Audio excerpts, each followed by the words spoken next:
Pastor, நான் நேற்றைக்கு கண்ணை மூடி ஜெபித்துக் கொள்வது கருப்பாய் தெரிந்து. எனக்கு என்ன சிவப்பாட்டால தெரியுது?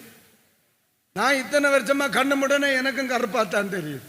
அதனால இந்த ஜோலி ஒண்ணும் வைக்காத. உனக்கு தெய்வம் தந்த ஸ்தானத்துல கீழ்ப்படிய ஒன்ன கொண்டு முடியுதா? உன்னை நடத்துகிறவர்களுக்கு கீழ்ப்படிய முடியுதா? வெளிப்படையா கீழ்ப்படுகிற மாதிரி நடந்தாலும் இருதயம் மனசுக்குள்ள ஒரு கிரைண்டர் ஓடிட்டு தானே கீழ்ப்படியுது. அது ஒரு நல்ல ஆவிக்குரியவனுக்கு அழகா? அப்ப நல்ல ஆவிக்குரியவனை எப்படி அடையாளம் காணணும்? பைபிள் தெளிவாய் சொல்லுது, அவனுடைய கீழ்ப்படிதலிலே அவனை அடையாளம் காணும். மக்களே, அப்ப ஆத்மீகன பெந்தேகோஸ்து சபையில தேடப்படாது, ஜீவிதத்துல வாழ்க்கையில தேடணும். அந்த சபைக்குள்ள போனா எப்படி இருக்குன்னு தெரியுமா? வீட்டுல போய் பாரு, அவன் எப்படி இருக்கான்னு தெரியுமா?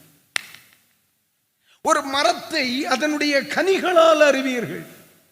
ஏன் ஆவியில நிரம்புற பலரும் பேப்பட்டியை விட மோசம். மக்களே, நான் இல்லையா சொல்லிய உனக்கு? பழக முடியாது, வீட்டுல ஒரு வார்த்தை அவன்கிட்ட பேச முடியாது, நிதானமா இருக்க மாட்டான். ஆனா ஊழியத்துன்னா ஊழியம்.